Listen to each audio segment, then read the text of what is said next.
Ang mga kwento ng pag-ibig, kwento ng buhay, at kwento ng pag-asa dito sa Barangay Love Stories. Love Stories.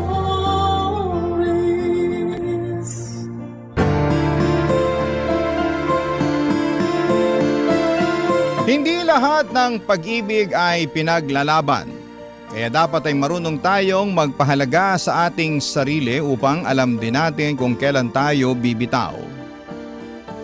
Ikaw kabarangay, may pag-ibig ka na bang sinukuan? Dear Papa Dudut, sabi ng mama ko ay hindi raw kasalanan ng isang tao ang magmahal. Yun ang natural na damdamin ng isang individual. Kung may pangit at hindi ka nais-nais na pangyayari sa isang relasyon, yun ay dahil mali ang taong napili nating ibigin. Pero kung iisipin ay wala namang perpektong relasyon. Wala rin perpektong karelasyon. Kaya nga mahalaga na pagsikapan ng bawat isa na maging mabuti at makipagkompromiso upang hindi masira ang isang pagsasama, Papa Dudut. Bago ko ipagpatuloy ang pagbabahagi ng aking istorya ay gusto ko munang bumati ng isang maganda at mapagpalang tanghali sa mga kabarangay natin.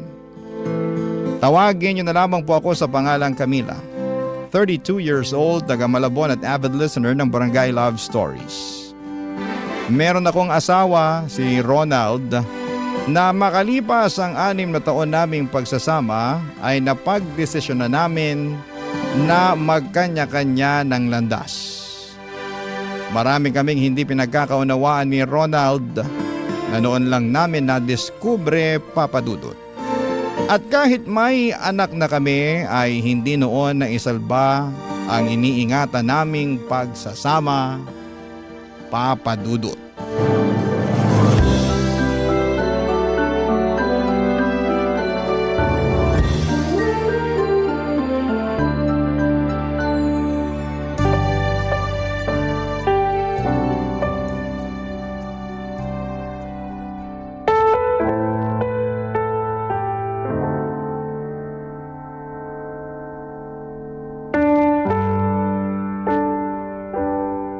Alam mo, ayoko na.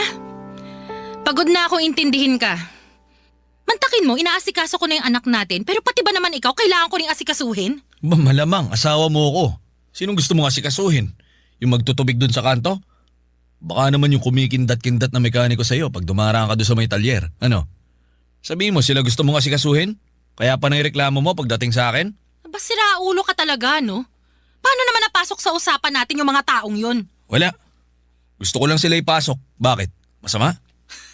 Tinatanong pa ba yan? Siyempre, masama. Dahil wala namang kinalaman yung mga taong binanggit mo sa away natin. Ikaw talaga, no? Habang tumatagal, palala ka na ng palala. Hindi ko na kinakaya yung pagiging isip bata mo, Ronald. At ikaw naman habang tumatagal, palala rin ang palala yung pagiging taklesa mo. Siguro nga tama ka lang Lagi na... naman akong tama, ah. At ikaw, malapit ka ng tamaan sa Oo akin. na! Oo na! At ayoko naman mangyari pa yun dahil... Nako! Sige, ano? Ha? Sige, sabihin mo! Alam mo, hindi ako namimisikal. Pero baka kukunyatan kita sa kadaldalan mo eh. Sige, gawin mo at na may kalagyan ka sa likod ng mga rehas sa presinto. Ay nako, lintik na buhay to. Oo. Buti pa ibang lalaki, mababait mga asawa nila, masikaso, maalaga. Masikaso malaga rin naman ako, di ba? Kaya lang, inabuso mo. Anong inabuso pinagsasasabi mo? Totoo naman ah. Kung umasta ka, akala mo yata nakahanap ka na ng instant katulong dito sa bahay natin. Hoy, for your information, asawa mo ako. At hindi mo lang basta utusan. Kung umasta ka, daig mo pa yung anak natin. Bakit? Toddler ka ba? Gusto mong asikasuhin ka? Alagaan ka? Eh ang hiling ko lang naman ay magkusa ka. Pag day off mo, tulungan mo ako sa mga gawaing bahay. Kaso hindi eh. Panay ka tunganga, panay ka cellphone, o di kaya panonood ng TV. Kung minsan, lumalabas ka pa para makipag-inuman dyan sa mga barkada mo. Sana all na lang talaga, no? Hoy, para sa kaalaman mo, paraan ko yun para makapag-relax. Puti sana kung nagbabakasyon ako buong linggo. Eh subsub kaya ako sa trabaho. Bakit ikaw lang ba? Ako rin naman sub-sub sa trabaho ah. Hindi nga lang opisina pero sa mga gawaing bahay tsaka sa pag-aalaga sa inyo ng anak mo. Ikaw, buti ka pa nga eh. May sweldo ka tuwing kinsenas at katapusan. May 13th month pay ka pa tsaka bonus. Paano naman kami mga nanay? Wala! Dami mo talagang talak ano? Humihinga ka pa ba? Sira ulo ka talaga! Siraulo na ako siraulo. Buti pa maghiwalay na tayo. Talaga! Sige! Ano pang hinihintay mo? Pasko? Bagong taon? Aba, magbalot-balot ka na ng mga damit at gamit mo dyan ha. Simulan mo nang lumaya sa pamamahay natin. Ayoko na makita yung pagmumukha mo mamayang hapon. Simula sa araw na to, hiwalay na tayo! Papadudot, nag-co-parenting na lamang kami ni Ronald at sa abot ng makakaya namin ay sinisigurado naming present kami sa buhay ng aming anak. Bagaman at aaminin ko na mahirap magpakananay at tatay ay ginawa ko pa rin ang makakaya ko upang itaguyod ang anak namin. Bago ko nakilala si Ronald ay nagtatrabaho na ako sa opisina. Kaya noong naghiwalay kami ay nagbalik ulit ako sa dati kong pinagtatrabahuhan. Kasabay po noon ay umuwi kami sa bahay ng parents ko mula sa inuupahan naming apartment. Nagboluntaryo kasi silang tignan at alagaan ang aming anak habang nagtatrabaho ako. Kaya naman malaki ang pasasalamat ko sa aking mga magulang. Masasabi ko na sa loob ng 1 taon ay naging abala ako sa trabaho at pag-aalaga sa aming anak, Papa Dudut.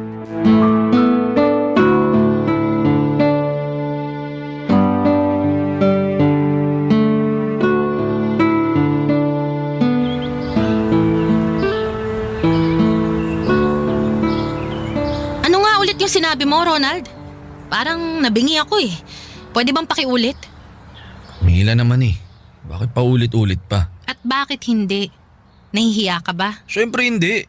Wala naman nakakaya dun sa sinabi ko eh. Kaya nga ulitin mo para marinig ko ng malinaw. Gusto mo lang talagang marinig ng mga magulang mo para mapahiya ako, no? Ha? Saan naman ang galing yan? Ikaw nang may sabi na wala namang nakakahiya dun sa sinabi mo. Na hindi ko lang masyadong narinig, kaya pakiulit. Dali! Bihira ka?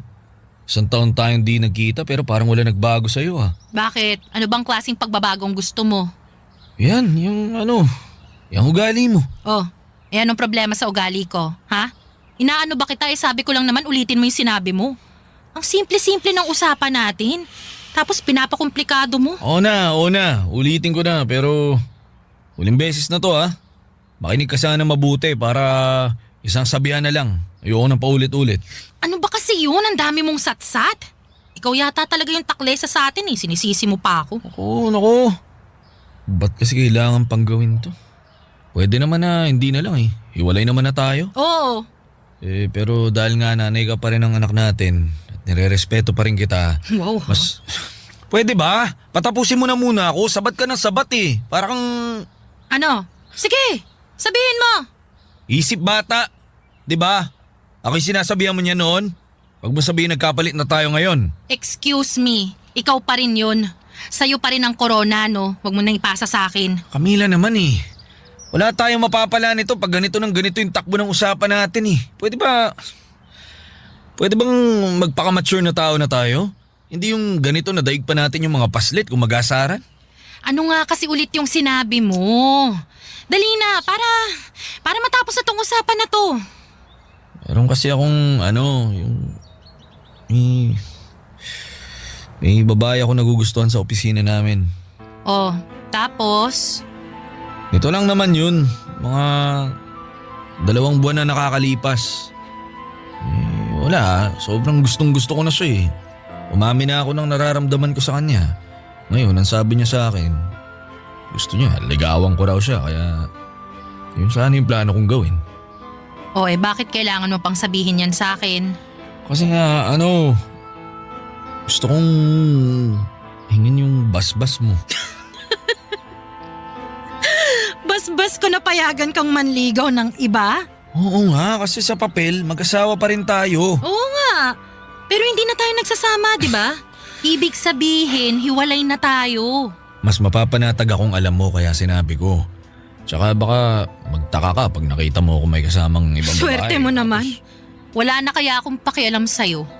Yan, mabuti, nagkakalinawan. Malinaw pa sa sikat ng araw. Bahala ka na sa buhay mo.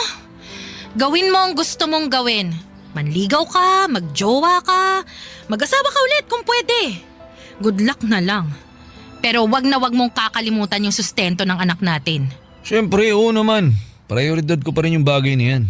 Dapat lang kung ayaw mo kung makaaway.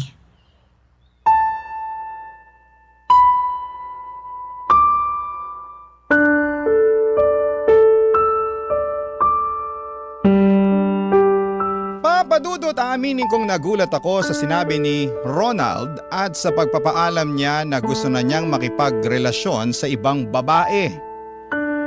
Ako nga ay never kong naisip na maghanap ng iba samantalang siya yon talaga ang kanyang priority. At some point akala ko ay hindi na ako maapektuhan dahil bato na ang puso ko at wala na akong pakialam sa dati kong asawa. Ngunit iniisip ko pa lamang na meron ng ibang babae na umaaligid sa kanya ay naaalibad-bara na ako. Sa kabilang banda alam ko na wala na akong karapatang maramdaman ang mga bagay na yon. Hiwalay na kami ni Ronald at paulit-ulit kong pinapaalala sa sarili ko na ako ang nakipaghiwalay. Nawala na ako ng tinik sa lalamunan at ayaw ko nang pumulot pa ng bato na ipupukpok ko lamang sa aking ulo. Kaya nga hinayaan ko na lamang si Ronald sa gusto niyang mangyari. Basta lang huwag niyang kalimutan na magsustento sa aming mga anak, Papa Dudut. Barangay Love Stories. Barangay Love Stories. Papa Dudut, mabilis na lumipas ang mga buwan at napansin ko na lang na gumagwapo ang dati kong asawa lalo na sa tuwing hinahatid at sinusundo niya ang anak namin para hiramin at ipasyal. Samantalang ako kapag nakikita ko ang sarili ko sa salamin ay nandidiri po ako. Super stress na kasi ang itsura ko noon sa trabaho at nadagdagan pa ang aking timbang. Kaya naman tumaba rin ako ng husto at mas lalong nagmukhang lotion. Hindi nagtagal ay napansin ko na lamang na dumalang ang pagpunta ni Ronald sa bahay para makita ang anak namin. Lagi tuloy siyang hinahanap sa akin ng bata. Wala naman akong maisagot dahil hindi ko naman siya regular na nakakausap. Tapos napansin ko na lamang na hindi na rin nakapagbibigay ng maayos na sustento si Ronald. Kaya naman tinawagan ko na siya. Tinawag ko ang kanyang pansin, Papa Dudut.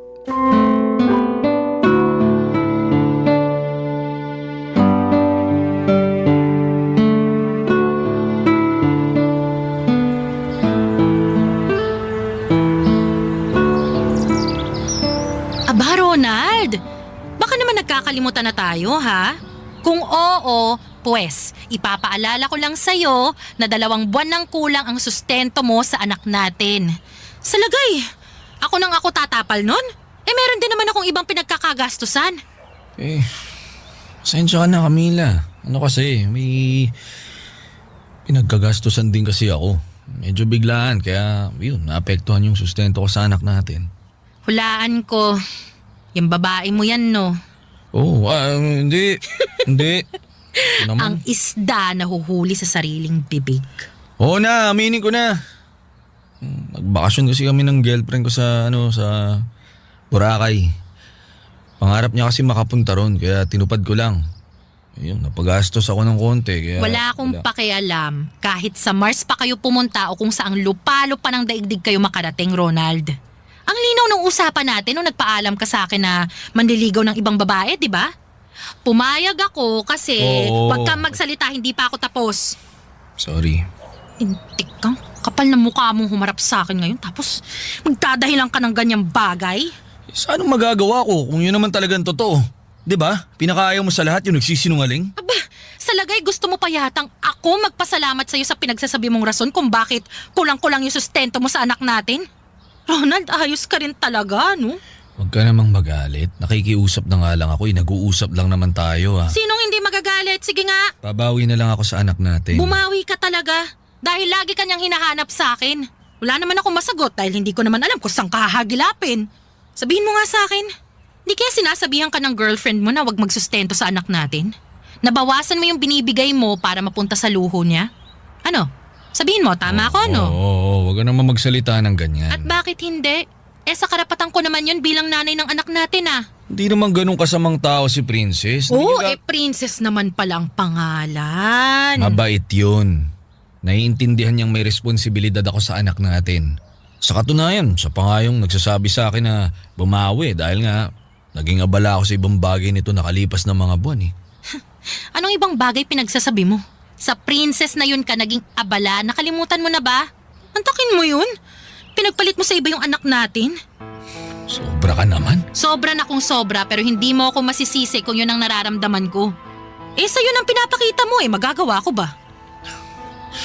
Basta, babawi ako sa anak natin kaya sana wag ka namang galaiti dyan. Huwag kang puro salita. Gawin mo kung ayaw mong ihabla kita sa pagiging pabaya at irresponsabling ama. Papa Dudut, ang totoo ay nagsiselos ako sa bagong karelasyon ni Ronald. Lalo na at nakikita ko kung paano siya pinapriority ng dati kong asawa. At kahit na pumayag ako noon na maghanap siya ng iba ay masakit pa rin sa kalooban ko na mas ginusto niyo pa rin na makipagrelasyon sa ibang babae kaysa ang ayusin ang kasal namin. Oo, sinabi ko na wala na akong pakialam kay Ronald pero hindi pa rin naman tumigil ang puso ko na mahalin siya. At kahit na hindi na kami nagsasama ay may kapiraso pa rin siyang bahagi sa puso ko. At ang anak na lang namin ang nakikita kong daan para mapanatili pa rin ang ugnayan namin ni Ronald sa isa't isa. Kaya naman binawasan ko ang pagiging bitsesa sa kanya. Basta hindi niya napapabayaan ang sustento sa anak namin, sinusuklian ko siya ng maayos na salita. Magandang pakikitungo at pag-aasikaso, lalo na kapag dumadalaw siya sa bahay namin. Bukod doon ay nagsimula na rin ako mag-ayos ng sarili, nagpaganda ako para mapansin ako ni Ronald. Nagsimula na rin akong pumunta sa opisina ng dati kong asawa para hatiran siya ng mga luto ko. Kaya lang isang araw ay merong nangyari, Papa Dudut.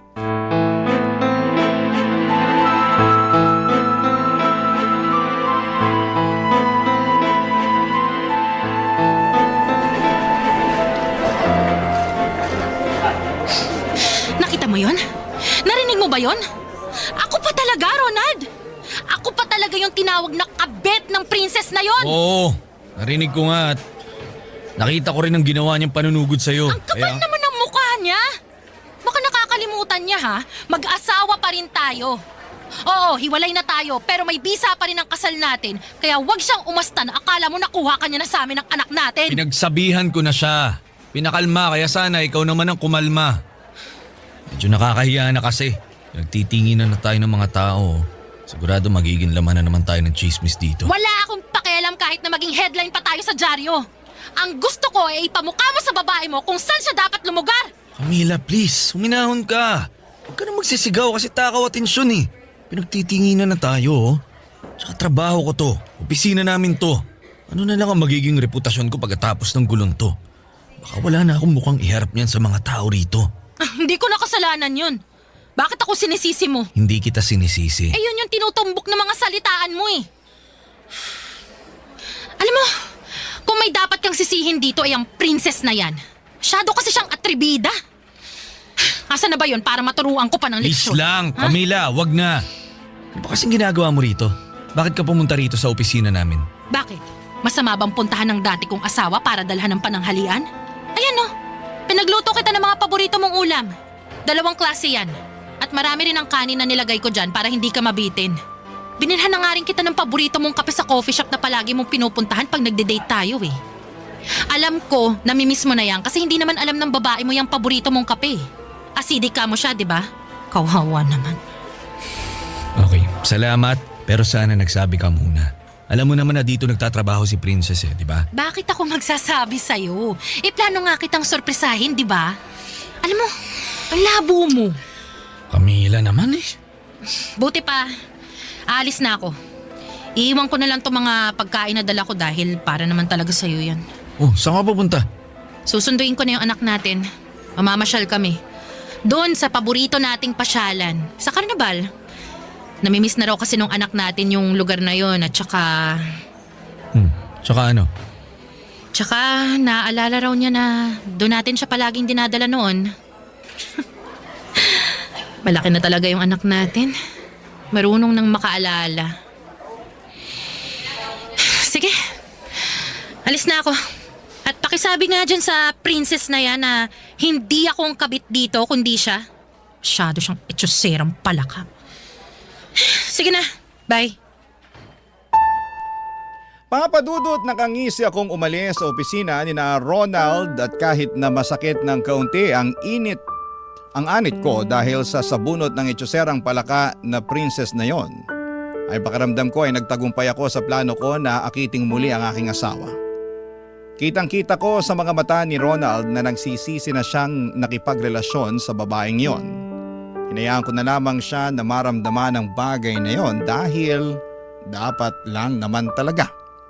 Masyado kasi siyang maharot at imbes na ayusin ang pamilya namin ay mas inuna niya pang makipagrelasyon sa iba. Plano ko sanang sampahan ng reklamong physical injury si Princess pero hindi ko na lamang tinuloy dahil makakaabala pa yon sa aking trabaho. Makalipas ang ilang araw ay binalita sa akin ni Ronald na nagkausap na sila at tiniyak niya na hindi na ulit ako masasaktan ng babaeng yon. Humingi ulit ng pasensya at dispensa sa akin ang dati kong asawa dahil sa ginawa ng iskandalosa niyang kasintahan. Siyempre nakita at naramdaman ko ang sinseridad sa bawat salita niya. Kaya naman, agad ko rin siyang pinatawad sa mga nagawa niyang pagkukulang at kasalanan sa amin ng anak niya, Papa Dudut. Barangay Love Stories. Barangay Love Stories. Papadudot ng dumalas ang away ni na Ronald at Princess ay sa bahay namin pinipiling tumuloy ng dati kong asawa. Tutol ang mga magulang ko sa pakikipagbalikan ko sa kanya pero sinabi ko sa kanila na wala na akong balak na gawin pa yon.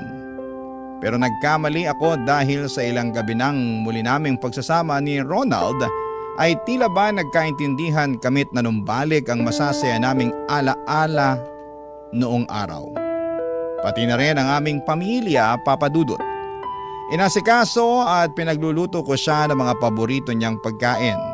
Kapag nasa bahay si Ronald ay umaakto kaming mag-asawa at meron na ring nangyayari sa amin.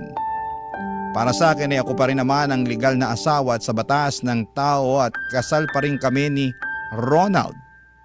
Doon ko ipinagtapat na nagugustuhan ko ulit siya. Nakumpirma ko na pareho lang pala kami ng nararamdaman. Humingi siya sa akin ng pagkakataon para ayusin ang pamilya namin. At ibinigay ko naman yon sa kanya ng walang pasubali. Umasa ako na makikipaghiwalay na siya kay Princess. Pero hindi yon naging madali kesyo nang mga panahong yon ay may binubuo silang negosyo. At malaki na raw ang perang na ilalabas niya, Papa Dudut.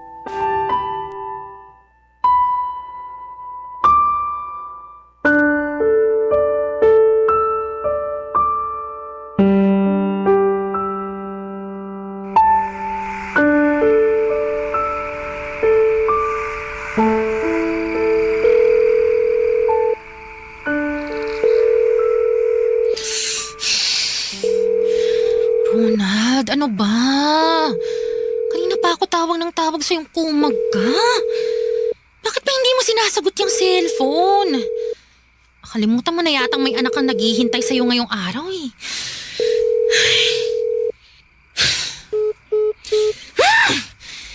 Isang tawag na lang. Tapos tama na. Ronald, sagutin mo na to bago pa tuluyang magtampo sa'yo yung anak natin. Hello, Camila? Ay, sa wakas sinagot mo na rin, Ronald! Camila, pasensya na. Pwede ba? Diretsuhin mo na lang ako. Ano, makakapunta ka pa ba rito sa bahay natin o hindi na? Kasi mukhang malabo na rin naman. Kasi gabi na. Pero nagbabaka sakali pa rin ako.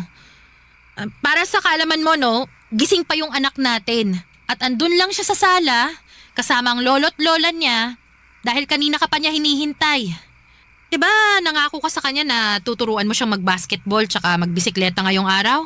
Oh, ano nangyari dun sa pangako mo? Yun na nga eh. Mukhang di na ako makakapunta ngayon dyan, kaya pakisabi na lang sa anak natin, pasensya na. Ronald naman! Ano ba magagawa ng pasensya mo? Sigurado magtatampo sa'yo yung anak natin. Ipaliwanag mo na lang, sabi mo babawi na lang ako sa kanya. Babawi. Puro ka na lang babawi. Ginagawa yon, hindi sinasabi. Ginagawa ko naman talaga, di ba? Ikaw lang yung walang bilib sa akin eh. Magkamali lang ako ng minsan pinamumukha mo na sa akin na malaki ang pagkukulang ko dyan sa anak natin. Di naman ganun dapat, Camila. Tsaka may rason naman ako kaya hindi ako nakapunta ngayon dyan. Tsaka kaya hindi ko rin agad nasagot yung tawag mo. Oh, sige. Sabihin mo, ano yung rason mo, Aber? Si Princess. Sinasabi ko na nga ba eh. May kinalaman na naman yung babaeng yan. Oo, pero kasi kailangan niya nga talaga ako. Ha?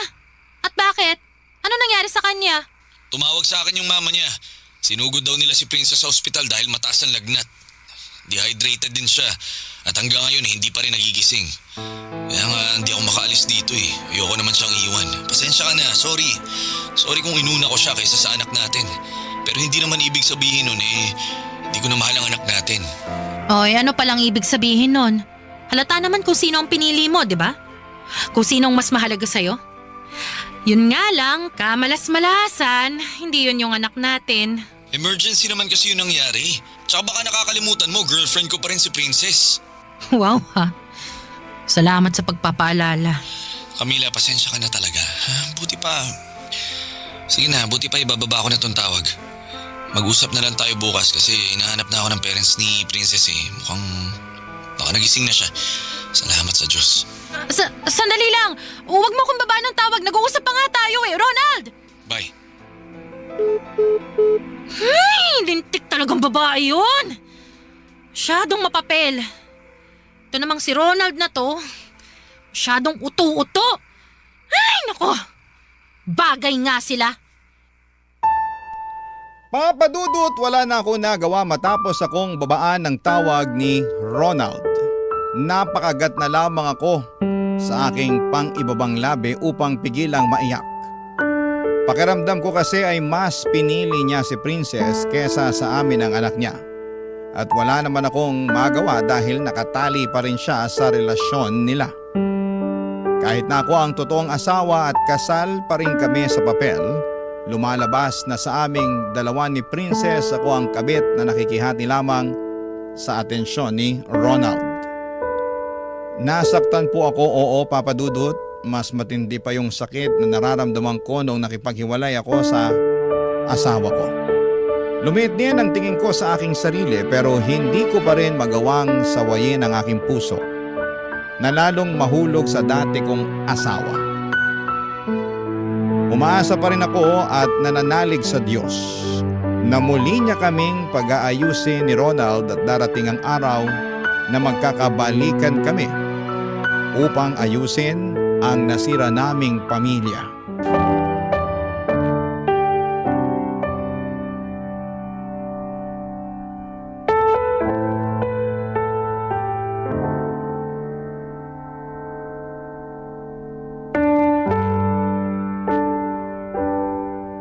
Anong ibig mong sabihin na... Pasensya ka na talaga, Camila. Pero gusto ko nang tapusin yung kung ano mang meron tayo. Gusto ko nang putulin yung ugnayan natin. Anak na lang natin ang sasadyain ko sa bahay niyo pag bumibisita ako. Pero baka dumalang na rin yun. Dahil may iba na akong priorities. Ibang priorities? Baka si Princess na naman yan ha? Ganun na nga.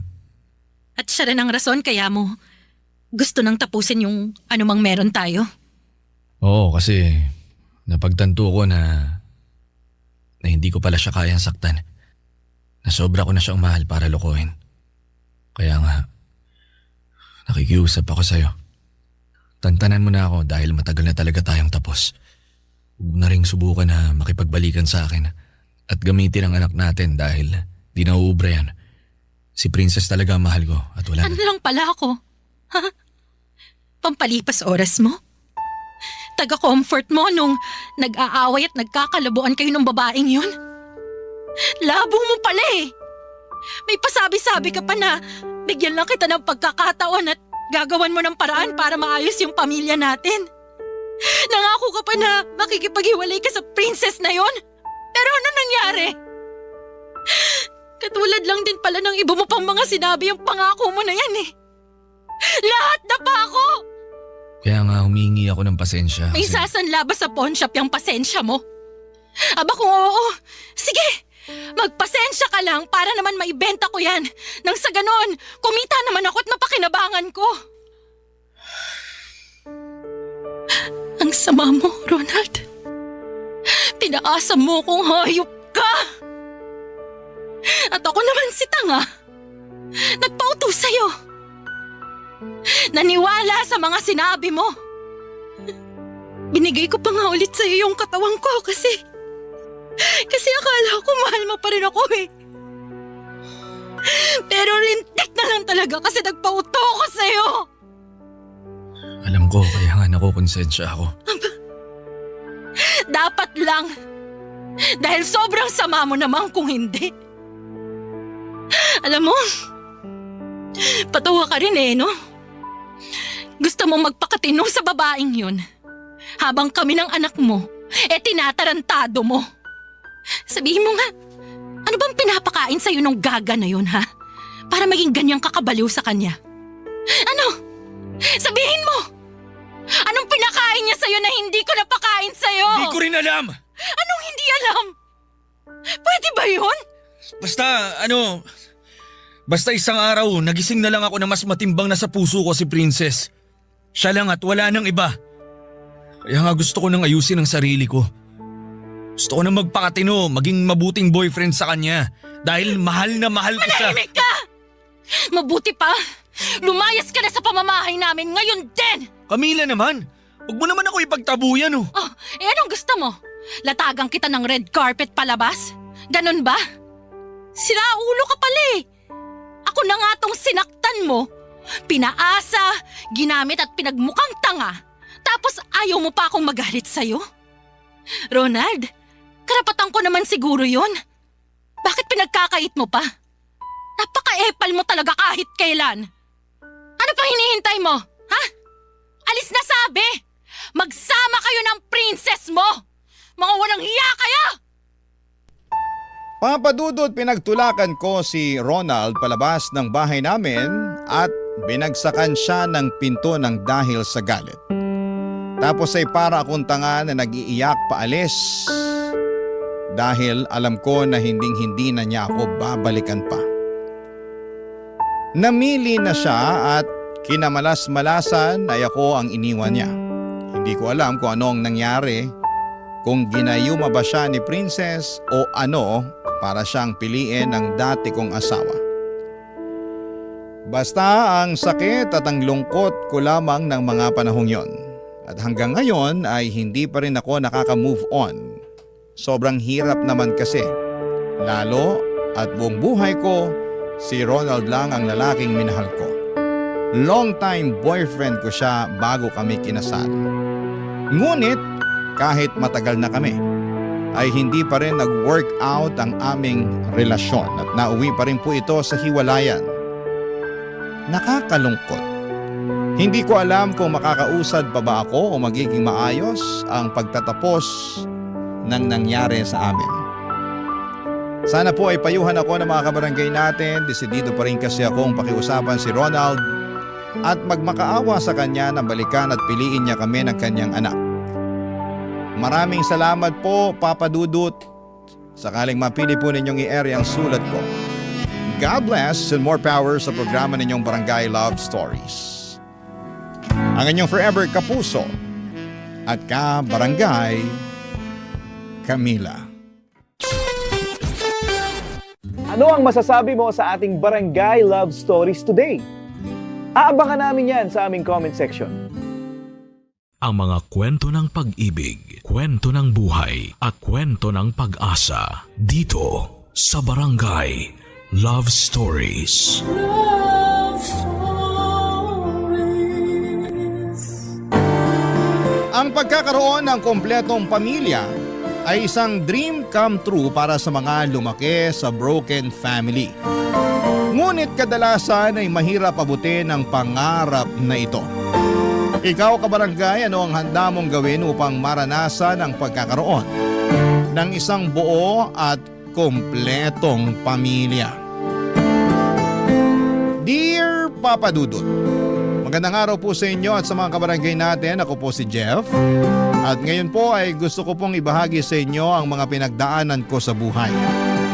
Nalaman ko po ang tungkol sa Barangay LS dahil sa isang taxi na sinakyan ko noong pumunta ako ng Maynila. Na-curious po ako sa kwento noong araw na yon at mula noon ay palagi na ako nakatutok sa Barangay LS tuwing alas 12. Lumaki po ako dito sa Masbate at pinalaki po ako ng mama ko ng mag-isa. Only child po ako at hindi ko po nakilala ang papa ko. At sa totoo lang ay matagal ko nang iniisip kung ano ang pakiramdam na magkaroon ng tatay. Kahit po ganoon ay naging maayos naman ang buhay ko dahil si mama po ay hindi nagkulang sa akin sa pagmamahal at pag-aaruga. Siya lang po ang naging gabay ko sa buhay. At dahil doon ay nakapagtapos ako ng pag-aaral at may small business rin po ako na karinderya ni mama dito sa Masbate. Sobrang mahal ko po ang mama ko at napakalaki ng utang na loob ko sa kanya. Ngunit syempre ay hindi ko maiwasang magtaka at magtanong tungkol sa papa ko. Noong bata pa po ako ay wala akong nakitang larawan o kahit na anong alaala tungkol sa papa ko. Tuwing tinatanong ko po si mama ay kadalasan ay nililihis niya ang usapan. O kaya naman ay binibigyan niya ako ng malabong sagot. Isang bagay na hindi ko po malilimutan ay noong sinabi ni mama sa akin na matagal na raw silang hiwalay at baka patay na raw ang papa ko. Pero wala namang kasiguraduhan yon kasi pati siya ay hindi rin po alam kung nasaan ang papa ko. Minsan po ay naisip ko kung ano kaya ang pakiramdam na magkaroon ng isang buong pamilya. Yung tipong may tatay ka na kasama sa bahay, ano kaya ang pakiramdam ng may father figure na laging nandyan sa tabi mo. Dahil po sa buong buhay ko ay si mama lang talaga ang kasama ko. Kaya't hindi ko po maiwasang isipin na sana'y magkaroon din ako ng pagkakataong makilala ang tatay ko. Noong naging young adult na po ako ay hindi ko po makakalimutan ng isang malalim na usapan na naganap sa amin ni mama tungkol sa papa ko. Sa totoo lang ay sa tingin ko po ay yun na atang pinakamahabang usapan namin ni mama na tungkol sa papa ko. Hindi ko pa nakakalimutan na nangyari ang usapang yon pagkatapos kong mamalengke, Papa Dudut.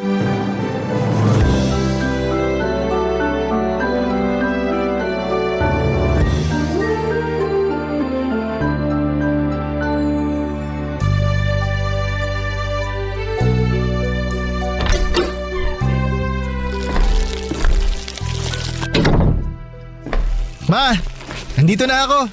Ito na yung mga pinabili mo sa akin. Ay, mabuti naman, nak. Nabili mo rin ba yung mga pinabili ko sa yung sibuyas at bawang? Opo ma, walang labis, walang kulang. Yung mga isda at karne, nabili mo rin ba? Siyempre, hindi ko po makakalimutan yun. Ayan po oh. Oh, Kaya ikaw yung pinakapaborito kong anak eh. anong pinaka-paborito? Eh ako lang naman po yung anak nyo. Ay, oo nga pala. Sorry, nakalimutan ko eh. Kayo talaga? Nga pala, nak. Anong gusto mong kainin? Ipagluluto kita. Kayo naman ma, hindi nyo na po kailangan gawin yan. 20 years old na po ako. Kaya ko na po sarili ko. Pero ikaw pa rin ang baby ko eh. Pakurot nga sa pisngi. Ma, aray ko naman. Aray ko, sakit na ma ha. Tama na po. Wala kang choice. Ipagluluto kita. Ma, pwede ba? Mag-relax lang kayo. Ako na pong bahala sa lahat. Yung pagpapatakbo ng karinderya, yung mga gagawin sa bahay, yung pamamalengke, yung pagluluto, ako na pong bahala dun. Di na po kayo bumabata. Ayoko nai-stress kayo. Ikaw talaga? Na-appreciate kita, nak. Pero makapagsalita ka naman, parang ang sarap-sarap mo magluto. Hayaan mo na kasi kung magluto. Akala mo ba hindi ko napapansin na puro itlog, hotdog at ham na lang ang kinakain mo? Hindi yun mabuti sa katawan. At isa pa, hindi rin ako magiging komportable kung andito lang ako sa bahay buong araw at nakatunganga. Tapos nagsi-cellphone at nanonood lang ng TV. Ay, mukhang hindi ko na po kayo mapipigilan. Sige na nga. Kayo na hong bahala. Tumabi ka dyan. Magluluto ako ng sinigang na baboy. Diyan ka lang, akong bahala sa'yo. Thank you, ma. I love you. Love you din, anak. Relax ka lang dyan. Hihiwain ko na muna tong mga ingredients na kailangan para sa lulutuin ko. Ay, nga pala, anak. Kamusta naman yung karinderya natin? Okay naman po, ma. Hindi na po ako nagpapautang kasi yung ibang hirap singilin eh. Hay nako, tama yan. Yang karinderya na yan ang bumubuhay sa atin kaya dapat natin alagaan yan. Mabuti na lang talaga mapagkakatiwalaan yung mga taong nakuha natin para magbantay sa karinderya. Ay, pero ma, naisip ko lang siguro mas magiging magaan ang buhay natin kung andito si Papa, no? Ano?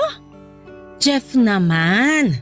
Ilang beses ko bang ipapaalala sa'yo na tigil-tigilan mo na yung kakabanggit sa papa mo na yan? Wala namang naiambag sa buhay natin yung tao na yun eh. Naiintindihan ko naman po kayo, ma, na walang naiambag sa buhay natin si Papa. Kaso, hindi ko naman po maiwasan na magtaka. Nilitrato kasi niya, wala kayong maipakita sa akin eh. Sorry na ka.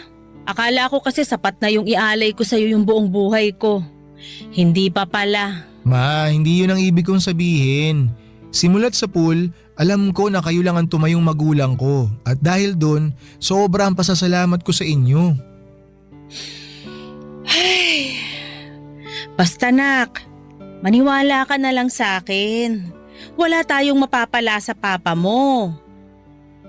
Tsaka isa pa, maayos naman ang buhay natin ngayon na. Hindi tayo naghihirap. Nakakapag-ipon tayo ng maayos. Nakapagpundar tayo ng sarili nating bahay. At napapatakbo din natin ng maayos yung negosyo. Nak, maniwala ka. Hinding-hindi natin kailangan yung papa mo na yon. Alam ko naman yun, ma. Pero syempre may mga oras na curious lang ako. Narinig mo na ba yung kasabihan na curiosity killed the cat? Ay, sa pocketbook nyo naman nakuha yung kasabihan na yan. Loko-loko ka talagang bata ka. Ang ibig sabihin nun, may mga bagay na mas mainam ng hayaan natin. Kasi kapag inusisa pa natin to, mapapahamak at masasaktan lang tayo. Ano naman po kinalaman nun sa pusa? Ay, ewan ko sa'yo, nak. Sumasakit ang ulo ko sa'yo. I-search mo na lang sa internet. Kayo naman, ma, nagbibiro lang ako. Syempre alam ko po ibig sabihin nun. Pero sige na nga, ma. Hindi na kita kakausapin tungkol kay Papa. Ayaw ko naman na mag-away tayo. Baka saan pa mapunta tong usapan natin eh. At ito ang tatandaan mo. Habang nandito pa ako, hinding-hindi kita pababayaan. Wala akong pakialam kung uugod-ugod ka na at nakatungkod. Aalagaan kita hanggang sa huling hininga ko. I love you, ma. Payakap nga ako. I love you din, anak. O siya, tatapusin ko na tong niluluto ko, ha? Sigurado akong gutom ka na. Tulungan ko na po kayo. Noong araw na yon ay sinabi ko kay mama na hinding-hindi ko na siya kakausapin tungkol sa papa ko. Pero ewan ko ba, Papa Dudut, hindi ko pa rin maiwasang maging curious at magtaka tungkol sa pagkatao ng papa ko. Siguro noong bata pa ako ay wala akong masyadong pakialam kung may papa ako o wala kasi tulad nga ng sabi ko ay napalaki naman ako ng maayos ni mama. At maganda rin naman ang naging childhood ko.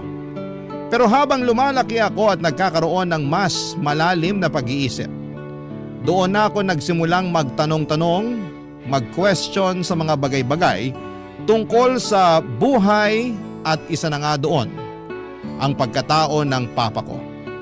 Saan na kaya siya ngayon? Ano kaya ang buhay niya? May pamilya na kaya siya? Ang mga tanong na ito ay laging bumabagabag sa isipan ko. Kaya isang araw ay nag-decide akong hanapin siya sa Facebook. Pero kahit anong gawin ko ay wala akong makita hanggang isang araw. May isang babae na nag-message sa akin sa Facebook. Nagpakilala siya bilang si Carmela at tita ko raw siya sa ama. At sinabi niyang nakatatandang kapatid siya ng tatay ko at gusto niya raw akong makilala. Nagtaka ko kung paano niya ako nahanap kaya kahit may alinlangan ay kinausap ko pa rin si mama tungkol sa babaeng nag-message sa akin para malinawan ako. At dahil din po sa message ng babaeng nagpakilala bilang tita ko ay mas lalo lang lumala yung curiosity ko at naalala ko tuloy yung sinabi sa akin ni mama na curiosity killed the cat. Paano kung tama nga si mama? Paano kung mapahamak lamang ako sa kagustuhan ko, Papa Dudut, na makilala ang papa ko? Pero hindi ko rin naman malalaman kung hindi ko susubukan, hindi ba? Kaya naman nag-decide ako mag-reply sa babaeng nagpakilala bilang tita ko at nagsimula na kaming magkamustahan. Hindi ko alam kung anong magiging resulta, pero sa pagkakataong yon, ang tanging alam ko lamang ay gusto kong makuha ang mga sagot sa mga katanungan ko. Kahit na may takot at alinlangan sa puso ko. Sa totoo lang po ay sobra akong nagdalawang isip na kausapin ulit si mama tungkol sa nagpakilalang tita ko raw sa ama. Kasi alam ko na ayaw talaga ni mama tuwing kinakausap ko siya tungkol sa papa ko, kasi tuwing nagtatanong ako tungkol sa papa ko ay palagi siyang nagbubuntong hininga at halatang halata ang bigat sa kanyang mukha. Sa totoo lang ay isa din po yun sa mga dahilan kung bakit gusto kong makilala ang papa ko. Kasi gusto kong malaman kung bakit gano'n na lamang ang galit ni mama sa kanya, Papa Dudut.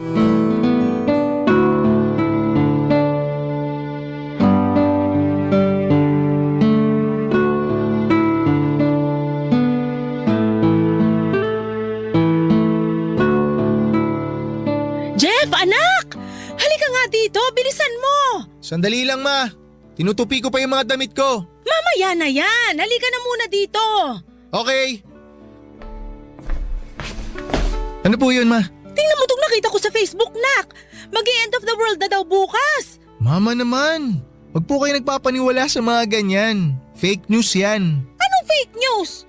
Kayo talagang mga kabataan ngayon, wala kayong kinatatakutan. Tigilan nyo nga ho yung kaka-cellphone nyo, ma. Mas lalo kayong nenervyusin yan eh. Sandali nga. Paano mo nalaman kung fake news to o hindi? Yun na nga, may. Sobrang convincing na mga fake news ngayon. Hindi nyo na alam kung ano yung totoo o peke. Sige na nga. Titigilan ko na muna tong kaka-cellphone ko. Nak, paki-charge nga to. Sige, ma. Akin na. Thank you, Nak. Tama ka. Mas lalo lang akong kinakabahan sa mga nababasa ko sa Facebook. Ma? Ano yun, Nak? May gusto po sana akong ikwento sa inyo.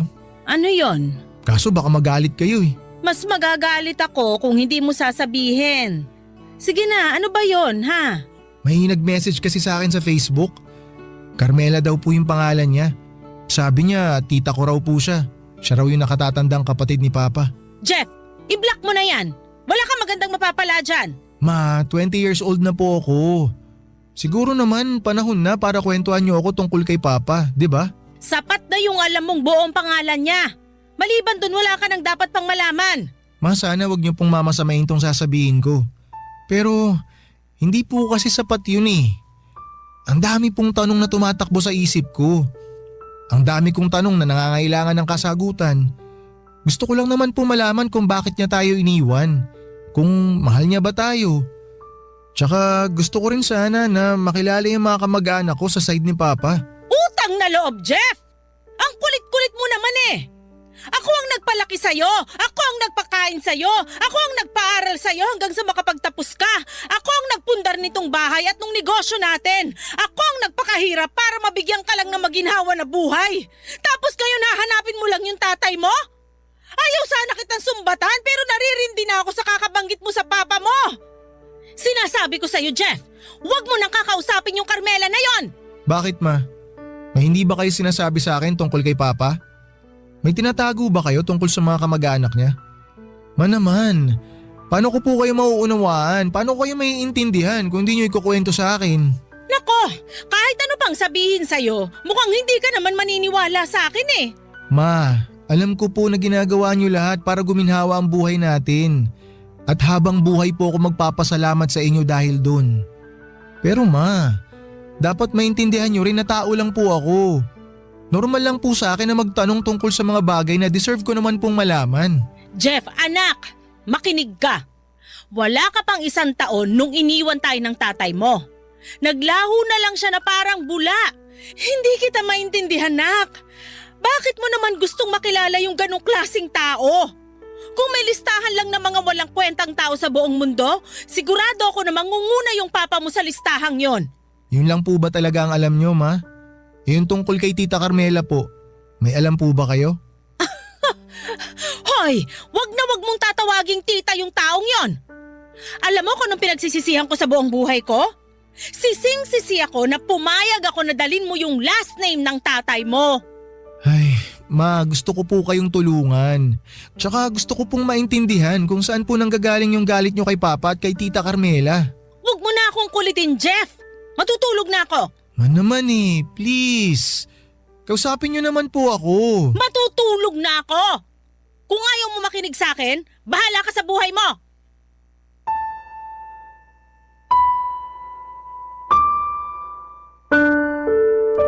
Naisip ko po noong mga panahong yon na siguro'y gano'n ang kalaki ang galit ni mama sa papa ko at sa buong pamilya ng tatay ko. Kasi siguro'y iniwan kami ni papa. At sino ba naman kasi ang hindi magkakaroon ng sama ng loob, hindi ba? Hindi pa ako nag-iisang taon tapos ay bigla kaming iniwanan. Pero kahit na ganoon, Papa Dudut, ay hindi ko pa rin kayang magtanim ng galit sa tatay ko. Kaya't ipinagpatuloy ko pa rin ang pakikipag-usap kay Tita Carmela. Ang kwento niya sa akin ay nasa Laguna nakatira si Tita ngayon at mag-isa lamang siya sa buhay. Sobrang naawa ko sa kanya kaya't palagi ko siyang kinukumusta. Tinanong ko rin sa kanya ang tungkol kay Papa at ibinahagi ko kay Tita Carmela yung sama ng loob ni Mama sa Papa ko. At ang sabi niya ay hindi raw handa si Papa na maging tatay noong naging sila ni Mama. Kaya bigla na lamang siyang umalis at iniwan kami. Noong nabasa ko yun ay sobrang galit at sakit ang naramdaman ko. Pero bigla ding humupa. Nanatili pa rin sa akin yung pagnanais ko na makilala ang papa ko. Ayon din kay Tita Carmela, nasa Amerika raw si Papa pero balak niyang umuwi sa Pilipinas pagkatapos ng ilang buwan. Aaminin ko na na-excite ako nang narinig ko yon. Sinubukan ko pong hingin kay Tita Carmela yung contact details ng papa ko. Pero ang sabi niya ay hindi na raw nagsa-cellphone si Papa dahil sobrang na-overwhelmed na siya sa buhay sa Amerika. Ikinuwento pa ni Tita Carmela na nagkaroon daw ng asawa si Papa doon pero hiniwalayan din siya nito. Kaya sobrang na-depress si Papa. Ayon pa kay Tita ay nakausap pa raw niya si Papa bago ito nag-decide na hindi na mag-cellphone muna. Sa totoo lang, sa mga sandaling yun ay awang-awa ko sa side ng tatay ko. Yung papa ko pala ay nalugmok sa depression. Tapos si Tita Carmela, mag-isa lang din sa buhay. Sabi sa akin ni Tita na namatay daw yung asawa niya sa sakit na cancer. At hindi man lang daw sila nagkaanak. Kaya't mag-isa siyang nakatira sa Laguna, Papa Dudut. Barangay Love Stories. Barangay Love Stories. Noong mga panahong yon, Papa Dudut, ay mas lalo kong naramdaman na may kulang sa buhay ko. Lalo na ngayon na nakilala ko si Tita Carmela at nalaman ko pa ang kagustuhan ng papa ko na umuwi ng Pilipinas. Sa totoo lang ay noong inalok ako ni Tita Carmela na tumira kasama siya sa Laguna ay talagang gustong-gusto ko nang tanggapin ang alok niya. Don't get me wrong, mahal na mahal ko po si Mama. At kailanman ay hindi ko siya ipagpapalit sa kahit na sino. Kahit pa sa papa ko. Pero ang tanging gusto ko lamang noon ay makilala ang father's side ko, lalo na ang papa ko. Yun ang mahirap i-explain kay Mama. Kasi palagi na lamang galit at inis ang pinaparamdam niya tuwing pinag-uusapan ko sila. Lalo na sa gustong-gusto kong makilala ng lubusan ng pamilya ng tatay ko. Kahit na may kaunting galit, nakaramdam din ako ng awa sa papa ko. Siguro'y sobrang hirap ng buhay niya sa Amerika. Kaya siya humantong sa puntong ayaw na niyang gumamit ng cellphone. Hindi ko man makontak ang papa ko, at least nandyan si Tita Carmela para tulungan ako hanggang sa magkakita kami ng papa ko. Sobrang pasasalamat ko noong time na yon na dumating si Tita Carmela sa buhay ko. sa panahong hindi ko inaasahan. Naisip ko rin na baka eto na ang sign mula sa Diyos para sa akin na makilala ko na ang papa ko at matulungan akong makita ang mga sagot sa mga tanong ko tungkol sa kanya. Pagkatapos ng ilang linggo ay tinipon ko ang lahat ng lakas ko para sabihin kay mama na luluwas ako ng Laguna at pansamantalang titira kay Tita Carmela. Alam ko po noong time na yon na tiyak na magagalit si mama. Kung galit na siya tuwing binabanggit ko ang tungkol sa tatay ko, paano pa kaya kapag nalaman niyang nagtatangka akong lumuwas ng Laguna at manirahan sa tita ko? At isa pa po, aaminin ko na medyo nababagot na rin ako sa buhay sa Masbate. Kaya siguro panahon na rin para pumunta ako ng Laguna. Pero sa totoo lang ay namumroblema talaga ako noon kung paano ko ipapaliwanag kay mama ang bala ko. Pakiramdam ko ay para akong sasabak sa isang laban na wala namang armas. Pero kinalaunan ay naglakas loob pa rin po ako na sabihin sa kanya ang plano ko na lumuwas papunta ng Laguna at makilala ang father's side ko, Papa Dudut.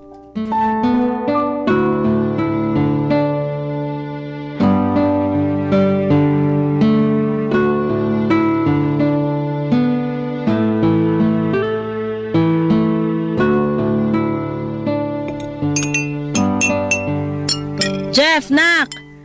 Tigilan mo na muna yung kaka-cellphone mo dyan. Kakain na tayo. Nagluto ako ng adobo.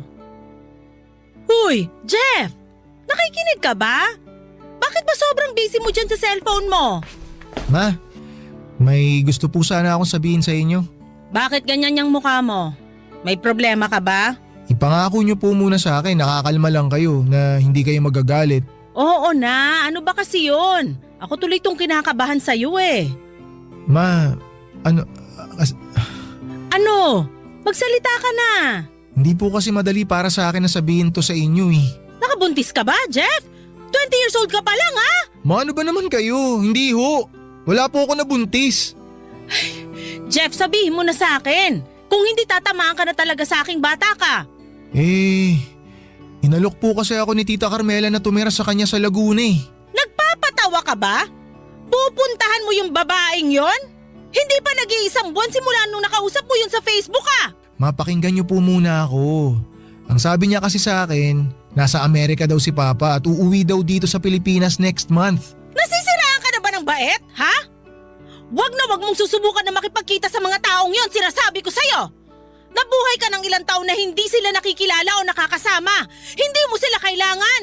Napatunayan mo na mismo sa sarili mo na kaya mong umasenso na walang tulong o gabay nila. Ma, sorry po pero sobrang unfair niyo naman po sa akin. Bakit pinipigilan niyo ako na makilala si Papa at yung mga kamag-anak ko sa side niya? Kung talaga nagmamalasakit sa'yo yung papa mo, bakit kailangan niya pang idaan sa kapatid niya yung plano niyang umuwi ng Pilipinas? Bakit hindi siya mismo mag-message sa'yo? Hiniwalayan daw si Papa ng asawa niya sa Amerika, Ma. Kaya hanggang ngayon depressed siya. Kaya nga ako makikipagkita kay Tita Carmela kasi siya yung magsisilbing tulay para magkita kami ni Papa. Para makilala ko siya. Ba't ba ang tigas ng ulo mo? Hindi ba sinabi ko na sa'yo na i-block mo yung Carmela na yon? Kung hindi mo kaya, ako na mismo ang magbablock dyan. Akin na yung cellphone mo! Teka, Ma, ano ba kayo? Tawan niyo yung cellphone ko! Akin na yan, maniwala ka sa akin para rin Ma, sa'yo ano to! ba? Akin na... Ay! Ayan tuloy, nahulog yung cellphone ko! Lubayan mo na yung Carmela na yon! At lalong-lalo na yung papa mo! Karapatan kong makilala si Papa, Ma! Karapatan ko yon bilang anak niya! Mabuti sana kung naging mabuti siyang ama sa'yo, pero hindi! Wala siyang kwentang ama! Wala siyang kwentang tao! Hayop siya! Siguro nga hindi siya naging mabuting asawa sa inyo. Pero hindi ibig sabihin nun, hindi siya magiging mabuting ama sa akin! Ang kapal ng mukha mo! Wala kang utang na loob! Ang ayos-ayos ng buhay mo ngayon! Bakit mo paguguluhin? Buong buhay ko, Ma! Inggit na inggit ako sa mga kaibigan ko dahil nakikita ko na mahal sila ng mga papa nila! Wala kayong narinig sa akin! Pero hindi ibig sabihin nun, hindi ako nasasaktan! Ma! Ito na po yung pagkakataon ko para makilala yung tatay ko!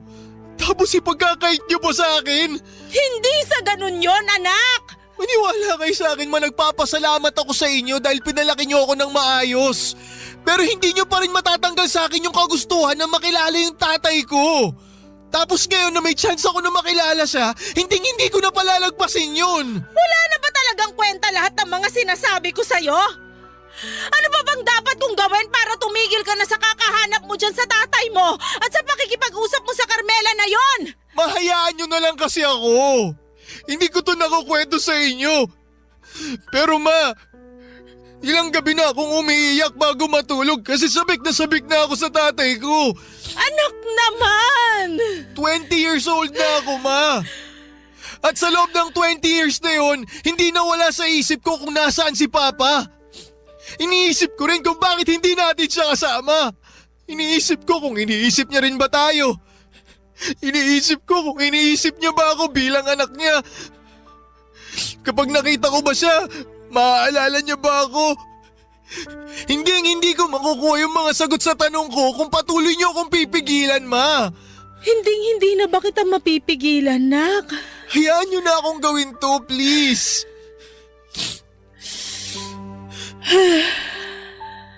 Sige na. Pumapayag na ako. Totoo, ma? Pumapayag ka na? Oo. Pumapayag na ako. Basta lagi kang magte-text sa akin. At sasabihin mo palagi sa akin yung location mo para alam ko kung nasan ka. Ma, thank you. Thank you po, sobra. Hindi niyo po alam kung gaano niyo po ako napasaya ngayon. I love you, ma. Maraming salamat.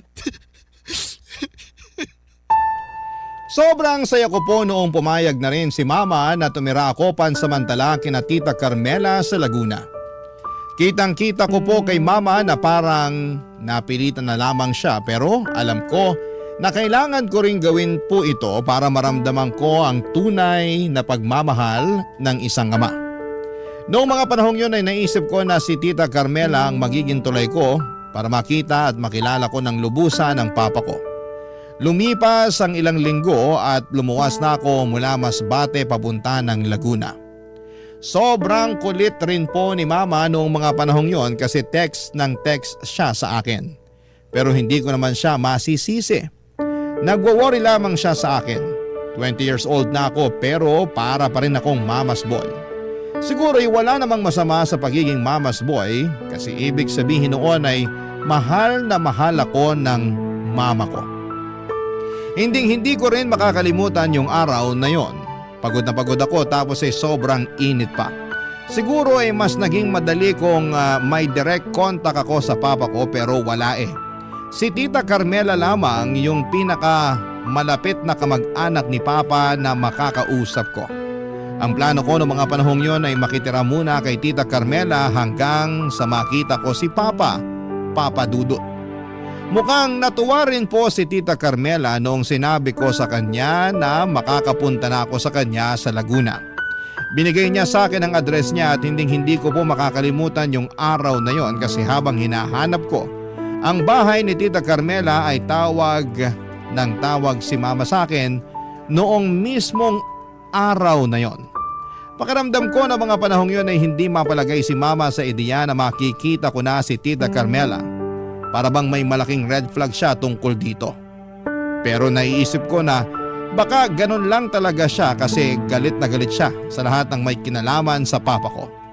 Pero nagpapasalamat na lamang ako kasi sa kabila ng lahat, ramdam na ramdam ko yung pagmamahal at pagmamalasakit ni Mama habang pinapalaki niya ako. Siguro ay may mga pagkakataon talaga na gagawin mo ang lahat para makuha ang kasagutan sa mga katanungan mo. Siguro ganon talaga tayo. Bilang mga tao paminsan-minsan ay naghahanap tayo ng mga bagay na wala tayo. At ginagawa talaga natin ang lahat para ma-fulfill ang curiosity natin sa lahat ng bagay, Papa Dudut.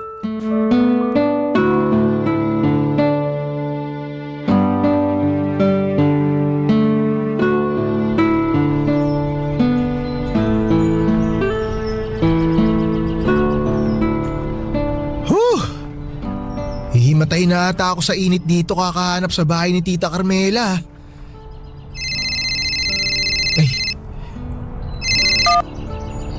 Hello ma? Nak, kamusta ka na? Asan ka na ba ngayon? Nasa Laguna na ho ako. Nandito na po ako sa address na binigay sa akin ni Tita Carmela kaso ang dami pong bahay dito isa-isahin ko pa.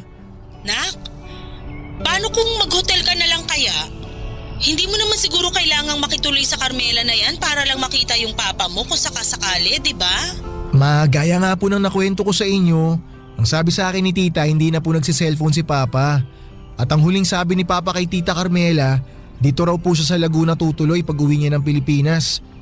Bakit po ba tutol na tutol kayo na kay Tita Carmela ako makituloy? Ay, nako nak. Obviously, magkapatid sila ng papa mo. Sigurado ako may saya din sa utak yung babaeng yan. Ayokong mahawa ka sa kanila. Ay, huwag kasi kayo mag-alala ma. Kaya ko na po ang sarili ko. Tsaka isa pa po, huwag naman po kayong judgmental. Hindi naman siguro siya masamang tao dahil lang iniwan tayo ni Papa, di ba? Magkaibang tao naman sila eh. Huwag muna natin siyang husgahan ma. Jeff! Ma, si Tita Carmela na ata yun. Tatawagan na lang kita mamaya, ha? Sige nak, mag-iingat ka dyan ha. Bye! Sige ma, I love you. Tita, hello po. Jeff! Masaya ako't nagkita na rin tayo sa wakas. Ako rin po tita, sobra. Payakap nga. Kumusta ka na? Kumusta ang biyahe mo, ha? Okay naman po pero medyo napagod lang po ako sa biyahe. O halika, pasok ka na sa bahay. Thank you po. O huwag kang mahihiya, ha? Itrato mo ng iyo ang bahay na to. Wow, ang ganda po pala ng bahay nyo. Maliit lang tong bahay. Papagawang ko pa ng second floor sa susunod na taon. Nabanggit nyo tita na mag-isa lang po kayo dito, di ba? Para na din sa'yo ng papa mo. Siyempre, para at least kung pupunta kayo ng Laguna, may matutuluyan kayo, hindi ba? Kung gusto nyo, pwede nga dito na kayong tumira kasama ko.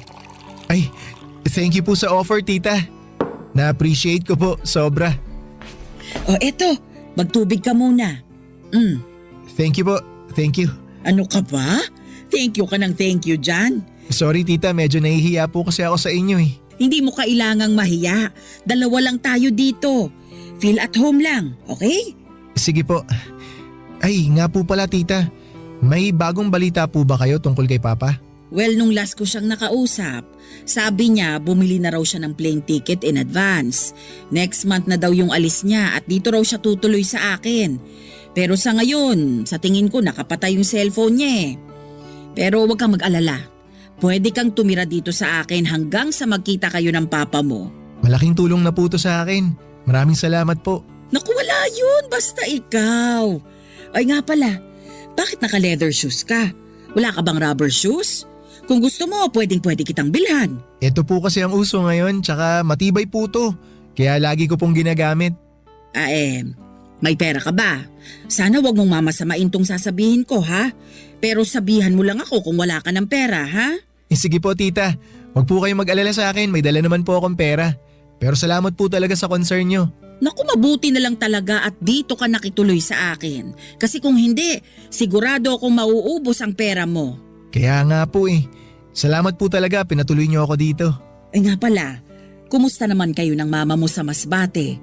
May maayos ba kayo na tinutuluyan doon? Opo tita, okay naman po kami. Huwag nyo po kaming alalahanin. Yung mama mo nga pala, nagkita na kami niya ng isang beses noong sila pa ng papa mo. Hindi ba niya naikwento sa'yo? Hindi po eh. Wala po siyang nabanggit. Ay nako, hindi bale. Huwag kang mag-alala kasi pwede na tayong magtsikahan dito sa bahay kahit buong araw pa. O basta, kung may kailangan ka, magsabi ka lang ha? Tuluyan na po akong nakituloy sa bahay ni Tita Carmela, Papa Dudut. Mukhang mabait naman po si Tita Carmela kahit medyo marami siyang tanong. Iniisip ko na lamang na baka talagang concern siya sa akin. Hindi ko na po minasama yung mga tanong niya tulad ng may pera ka ba at maayos naman kayo ng mama mo kasi ayaw ko namang manghusga agad ng tao. Marami po kaming napag-usapan ni Tita Carmela at kadalasan ang topic namin ay tungkol sa papa ko.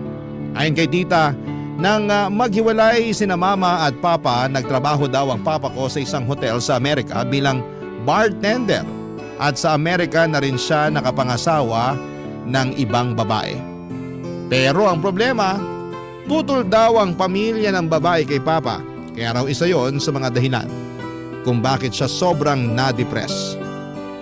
Ikinuwento pa ni tita na tiniis daw ni Papa ang buhay sa Amerika para makakuha ng green card. Paliwanag naman ni Tita Carmela, sensitibo raw ang tatay ko at madali siyang malungkot. Kaya siguro sa kalungkutan ng buhay sa Amerika, nag-decide siya na mag-isolate. Pero ipinakita naman ni tita sa akin ang huling chat nila ni Papa. At nakalagay roon na uuwi si Papa kay Tita Carmela. Yun na lamang po ang naging pag-asa ko. At nagdasal ako na sana balang araw ay magbunga rin ang desisyon kong pumunta sa Laguna. Si Mama naman po kahit tutol siya sa plano ko noong una, kalaunan ay natutunan niyang tanggapin ito. Araw-araw po akong tinatawagan ni Mama at kinukumusta. Laging tanong sa akin ay kung kailan daw ako uuwi sa Masbate at palagi ko pong sinasabi na uuwi ako kapag nakita ko na si Papa. Mabuti na lamang po at may pinsan ako na mapagkakatiwalaan kaya siya muna ang tumutulong kay Mama sa mga gawaing bahay at sa pagpapatakbo ng karinderya, Papa Dudut. Barangay Love Stories. Barangay Love Stories. Aaminin ko po na sobrang nababagot na ako sa bahay ni Tita Carmela ng mga panahong yon. Talaga pong sobrang boring, Papa Dudut. May mga pagkakataon na ako na mismo ang tumatawag at kumukumusta kay Mama kasi wala talaga akong magawa sa bahay na yon.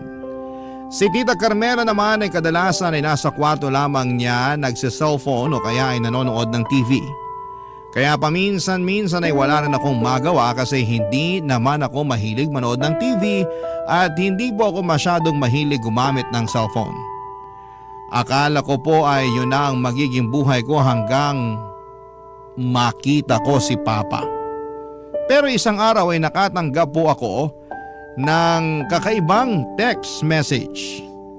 Yung text po ay galing sa isang lending app at ako daw po ang ginawang reference contact. Ang mas nakakatakot pa, si Tita Carmela raw po ang mismong umutang. Sobra ko nabigla, Papa Dudut, kasi matanda na si Tita Carmela at wala namang kasama sa buhay. At mukhang hindi naman siya maluho dahil konti lang ang gamit niya sa bahay at hindi siya mukhang galante dahil sobrang simple na mga kasuotan niya. Ang totoo nga po paminsan-minsan ay nagbumuka siyang basahan sa damit niyang suot kasi kahit lumang-luma na ay pinagtitiisan pa rin niyang isuot. Ganyan siya kasimple. Kaya't gano'n na lamang po ang pagkabahala ko nang malaman kong umutang siya ng 30,000 pesos at ako po ang ginawa niyang reference contact. At gaya ng sabi ko kanina ay ayaw ko pong manghusga kaagad, kaya nang matanggap ko po ang mensahe ay minabuti ko pong kausapin si Tita Carmela. Kasi alam niyo po sa panahong ngayon ay sobrang talamak na ang mga scam at madali na lamang magbintang sa isang tao ng kasalanang hindi naman niya ginawa dahil sa sobrang bilis ng pag-usbong ng teknolohiya, Papa Dudut.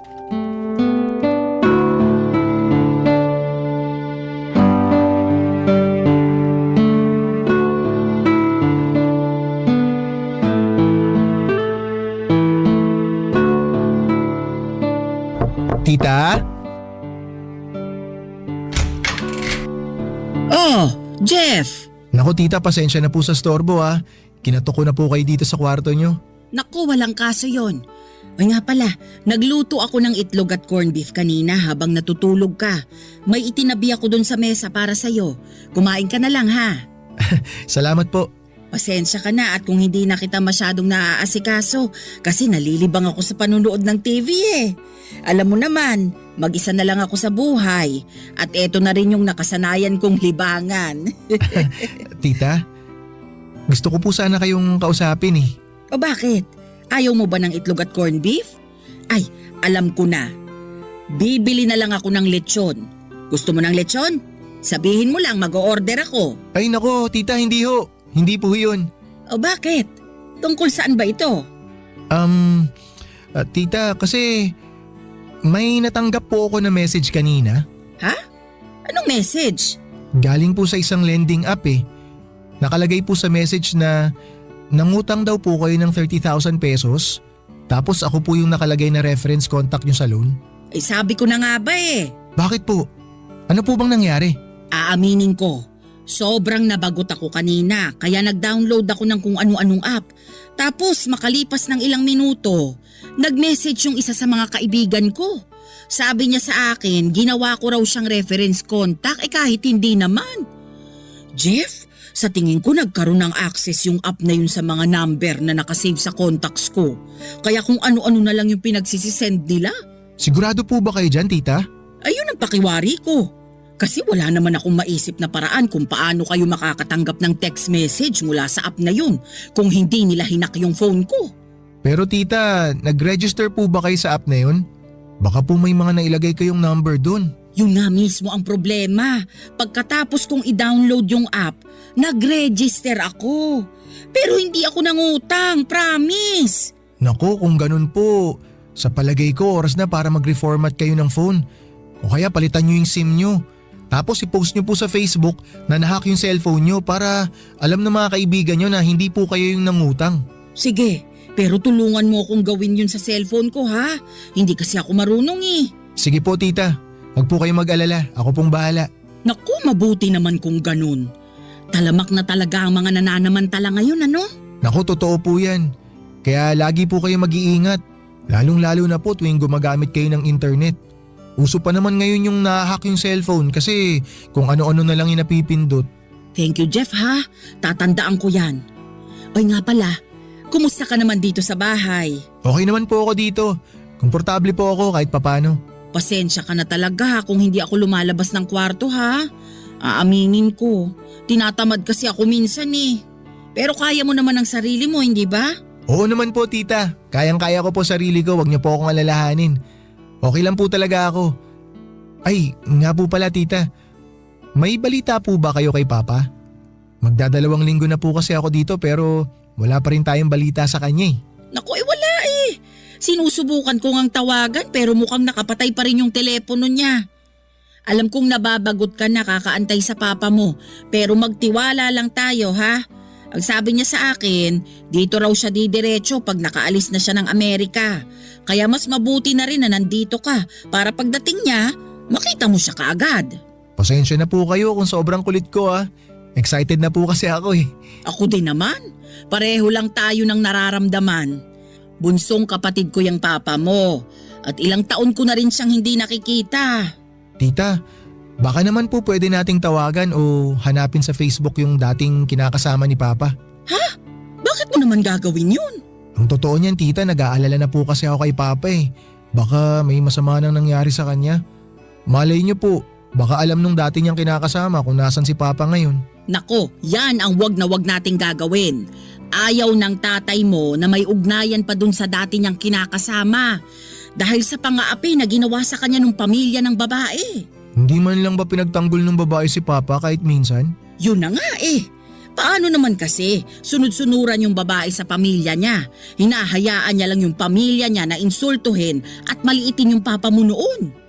Ay, nakakalungkot naman po pala yung pinagdaanan ni Papa sa Amerika. Mabuti na lang talaga at naisipan niyang umuwi dito sa Pilipinas. Mismo. Kaya konting tiis na lang talaga. Makakasama na rin natin yung papa mo. Pagkatapos ng usapan namin ni Tita Carmela ay mas lalo akong naging determinado na hintayin si Papa na makabalik sa Pilipinas. Nang mga oras na yon ay napagtanto ko rin na hindi pala madali ang mga pinagdadaanan ni Papa sa ibang bansa.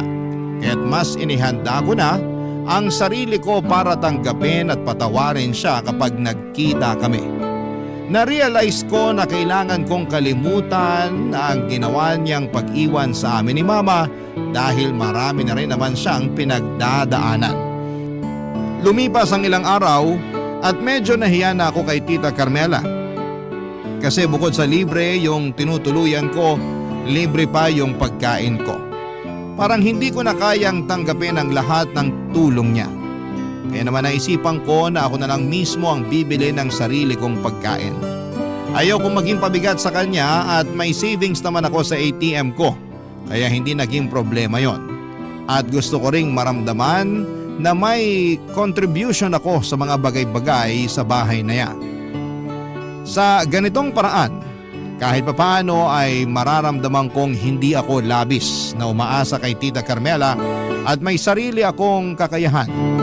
Pero dumating ang araw na napansin kong medyo naging irritable at wala sa mood si Tita Carmela.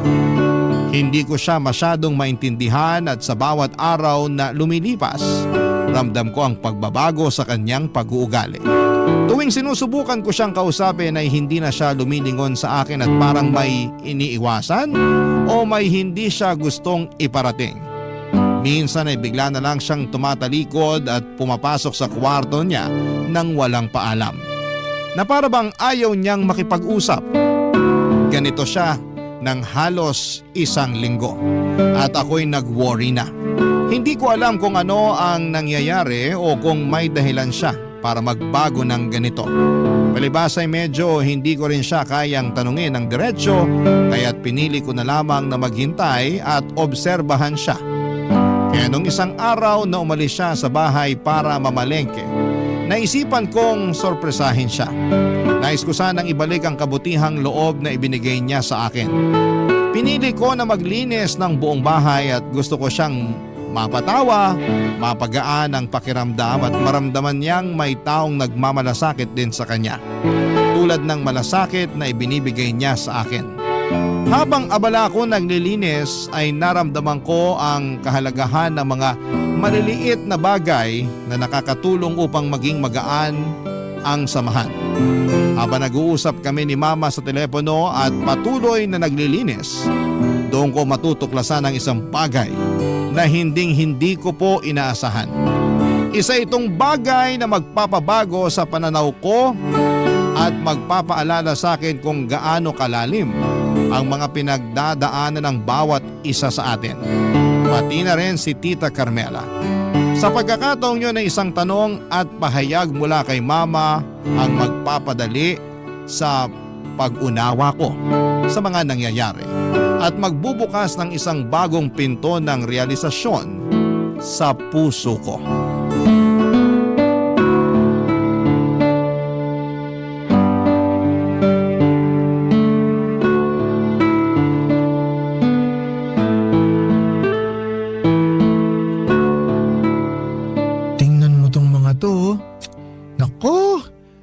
Ano ba naman tong mga gamit ni Tita Carmela?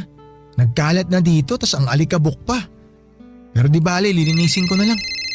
Ay! Hello ma? Nak, kamusta ka na dyan? Okay naman po ako ma. Lumabas po si Tita Carmela para mamalengke kaya eto, nililinis ko po tong bahay niya ngayon para masorpresa naman siya pagbalik niya. Pambihira ka talagang bata ka. Sinabi ko naman sa'yo na mag-hotel ka na lang, di ba? Ginagawa ka ng katulong ng demonyetang yun eh. Ano ba naman si Mama? Mag-relax nga kayo. Hindi naman po labag sa loob ko yung paglilinis ko dito. Ang totoo niyan, ako nga po ang nahihiya sa kanya kasi libre pagkain ko, libre tinutuluyan ko.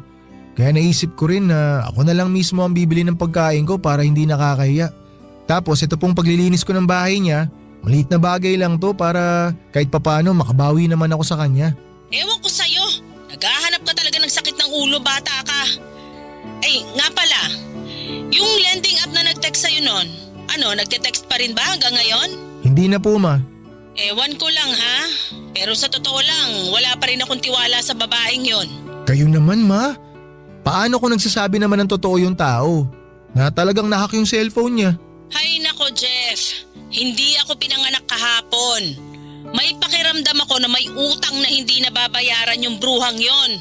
Hayaan nyo na ma. Wala naman na ako natatanggap na text galing sa app na yun eh. Kaya okay na. Nak, Jeff, okay ka lang? Bakit bigla kang inubo? Ano ba kasi mga pinagagagawa mo dyan? Okay lang ako ma. Masyado lang kasi maalikabok tong drawer ni tita dito sa sala. Nililinis ko lang po.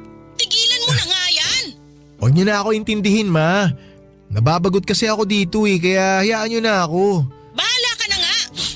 Hey, anyway nak, napatawag nga pala ako kasi may hihingin akong pabor sa'yo. Ano po yun ma? Manghihiram lang sana ako ng 2K sa'yo. May parcel kasi ko napaparating. Okay lang ba? May cash kasi ko dito kaso may paggagamitan pa ako kaya naisipan kong babayaran ko na lang yung delivery through online banking. Kala ko naman kung ano, wala pong problema. Bubuksan ko lang tong banking app ko tapos padala ko na agad sa inyo yung pera. Salamat, Nak. Saan ba yung banking? Ayan. Okay, wait lang ma. Lo? Ano to? Oh, bakit? Anong problema? Ay, ipapadala ko na po sa inyo yung 2K ma. Sandali lang. O yan ma, sent na po. Thank you, Nak. Love you. Huwag kang mag-alala. Babayaran din kita pagbalik mo, ha? Sige ma, tawagan ko na lang po kayo mamaya. Tapusin ko na po itong paglilinis ko dito para makapagpahinga na rin ako. Sige, Nak. Ingat ka dyan. Bye!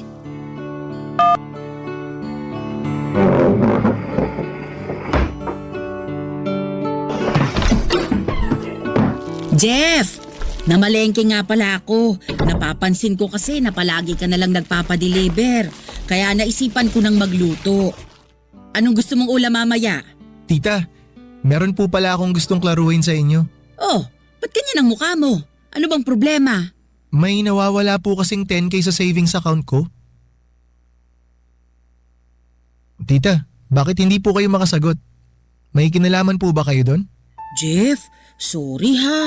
Nakita ko kasi yung ATM mo na nakalapag sa mesa. Tapos nakita ko rin yung maliit na papel kung saan nakasulat yung PIN code. Kaya hiniram ko na muna. Hiniram? Tita, hindi po hiram yung ginawa nyo. Kinuha nyo po yung ATM ko na walang paalam tapos winidraw nyo yung pera nang hindi ko alam. Alam nyo tita sa ginawa nyong yan? Nakukonekta ko tuloy yung utang nyo sa mga lending app. Kaya siguro kung ano-ano yung natatanggap ko ng mga text galing sa lending app no. Kasi totoo namang gagancho kayo. Sabi ko na nga ba may suspecha talaga ako na may kinalaman kayo dun sa pag-utang-utang sa mga lending app na yon. Kaya hinahinala talaga yung dating nyo tita Ibalik nyo sa akin yung ATM ko. Yung ATM lang bang pinuputok ng butsi mo? O eto na yung ATM mo? Huwag kang mag-alala. Ibabalik ko naman sa iyo ang pera mo. Talagang ibabalik nyo sa akin yung pera ko tita. Saan nyo ba dinala? Ipinamili nyo? O tinago nyo? Sinama nyo ba yung 10K ko sa lahat ng mga perang nakuha nyo sa mga lending app? Ha? Nasaan? Nandito ba sa drawer? Tumigil ka!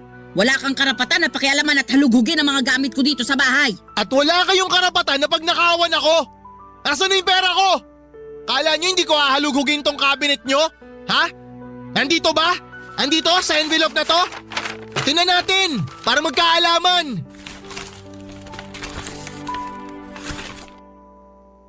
Tita, ano to? Bakit may death certificate si Papa dito? Jeff, kaya kong ipaliwanag yan. Makinig ka muna sa akin. Sige, makikinig ako. Simulan nyo na magpaliwanag. Ano ibig sabihin nito? Jeff, yung papa mo kasi, matagal nang patay. Matagal na siyang patay? So all this time niloloko nyo lang pala ako? Ano ba talagang intention mo sa akin, ha? Bakit ka nagpanggap na buhay pa si Papa? Bakit mo ako pinapunta dito sa Laguna kung patay naman na pala yung tatay ko? Wala naman pala akong mapapala sa'yo. Ano ba talagang balak mo sa akin? Sumagot ka! Ang totoo niyan, gusto lang talaga kitang makita at makilala. Kaya ako nagpanggap na buhay pa yung papa mo. Hindi ako naniniwala sa'yo. Kung ako sa'yo, wag mo nang dagdagan yung mga kasalanan mo. Magsabi ka na kasi ng totoo. Bastos kang bata ka. Hoy, tsahin mo pa rin ako. Wala kang karapatan na bastusin ako ng ganyan. Ang lakas naman ng loob mo. Gusto mo na respetuhin pa rin kita? Matapos mo akong lokohin? Simula pa lang kinwento ko na sa'yo kung gaano ako kasabik na makita yung tatay ko. Pero yung pala matagal na siyang patay. Niloko mo ako. Pinaglaruan mo ako. Sinamantala mo yung kahinaan ko. Bakit ginawa mo sa akin yun? Sinabi ko naman sa'yo, di ba? Gusto lang kitang makasama. Yun lang yun. Maniwala ka naman sa akin. Napakabasura niyang dahilan mo. Napakawalang kwenta. Aalis na ako. Hindi na ako magpapaloko sa'yo. Yung 10K na kinuha mo sa akin, sa'yo na yon. Abuloy ko na sa'yo yon. Pero makinig ka sa sasabihin ko. Bago ako umuwi sa amin, magsasampa ako ng reklamo para maparusahan yung katulad mong manggagancho!